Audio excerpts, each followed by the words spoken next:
মোহাম্মদ তার মা already divorce, বাবা এক জায়গায় থেকে মা এক জায়গায় থাকে, খুবই ভঙ্গুর ফ্যামিলি। এবং সে এর আগে একটা প্রক্রিয়া করছে, প্রক্রিয়া করে 2টা বাচ্চা সহ একটা ছেলেকে সে বিয়ে করছে মেনে নিয়ে। ডেট কি মনে নেই, আপনাদেরকে জানাতে পারবো পরে।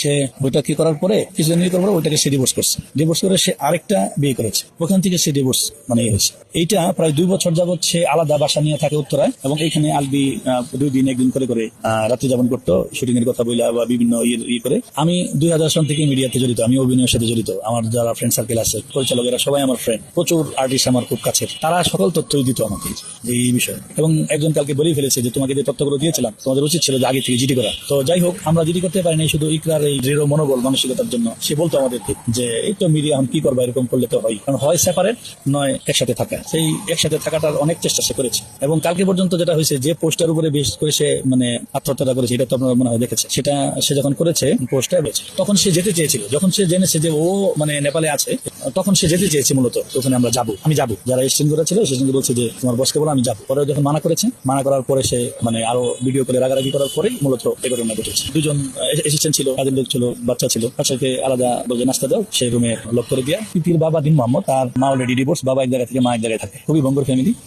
ইকরার বিয়ের পর থেকে এতটা শত্রু ছিল, এবং ইকরার প্রতি ইকরাকে মেরে ফেলাই তার একটা টেন্ডেন্সির মতো। কেন আমি বলি আপনাকে, আলবির সাথে সে ঝগড়া ফেসাদ করে এরকম হয়তো যে আলবি আমার ছেলে না। এটা বিয়ের অনুষ্ঠানে একজন পরিচালক সাক্ষী আছে, পরিচয় করে দিচ্ছে যে এটা আমার মা। যেহেতু বিয়ের অনুষ্ঠানটা গেছে, সে ওখানে বলে হয়েছে যে আমি ওর মা না, ও আমার ছেলে। আর একাধিকবার এগুলো ফোনে রেকর্ডিং গুলো সবই আছে আমার। তো এরপরে সে আর মহিলাটার কোনো চরিত্রের কোনো নাই, এরকম যে একটু আগে সে যার সাথে সে কথা একটু পরেই সে আবার মিলে যাচ্ছে বা অন্যরকম কথা বলতেছে, যার কারণে তার চরিত্রের একটা সুনির্দিষ্ট যে বেজ আছে, লিমিটেশন আছে, এরকম নাই। তো পরে সেখানে সে এরকম অকথ্য নির্যাতন এবং নির্যাতনের পরিপ্রেক্ষিতে বাধ্য হয়েছে বাসা চেঞ্জ করতে। বাসা কিন্তু চেঞ্জ করতে বাধ্য হয়েছে, আলাদা আলাদা নিয়েছে। এবং আলবি তার মায়ের এই অ্যাটিটিউডের কারণে মার প্রতি প্রচন্ড ক্ষিপ্ত ছিল। মা যে নানান ধরনের অত্যাচার করে, মেনে নেয় না, মিথ্যাচার করে, আর ও তো অন্যরকম ছিল মহিলাটা। যাই হোক, তো এখন সে যে জিনিসটা করছে সেটা হলো যে ওখান থেকে সে সব ধরনের মডিফিকেশন এবং প্রক্রিয়ার মধ্যে রাখতো।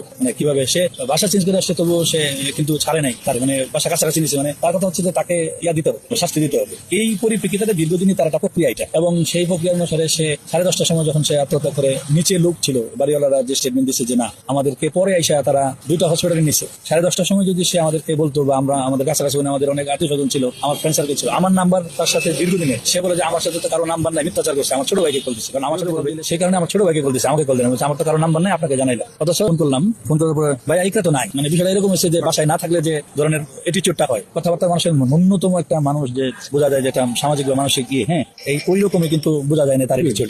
শাশুড়ি আমি যখন ফোন করে বলছি যে ভাই ইকরা তো নাই, যে বাসায় নাই আর কি, বেড়াইতে গেছে, এরকম একটা অ্যাটিটিউড তার। তো আমি তাকে, ওর মা বলেছে যে তার ছেলে নিয়ে গেছে, কিন্তু আর ছোট ভাই নেহাল নিয়ে গেছে, কিন্তু আরেক হসপিটালে যখন মৃত্যু নিশ্চিত হয়েছে তখন তারা ইয়াতে নিয়ে গেছে। লাইট টাইমে নিয়ে গেলে কিছু করা যেত, এবং লাইট কিন্তু তারা সেটা করে। ইসলামিয়া হসপিটাল বলছে যে এটা মারাত্মক, আপনারা কমিটলা নিয়ে যান। এই ইসলামিয়া হসপিটালের প্রতি আমার একটা ক্ষোভ আছে যে তারা যদি ওটা করতে নাই পারে, তাহলে কেন হসপিটাল, এটা কেন।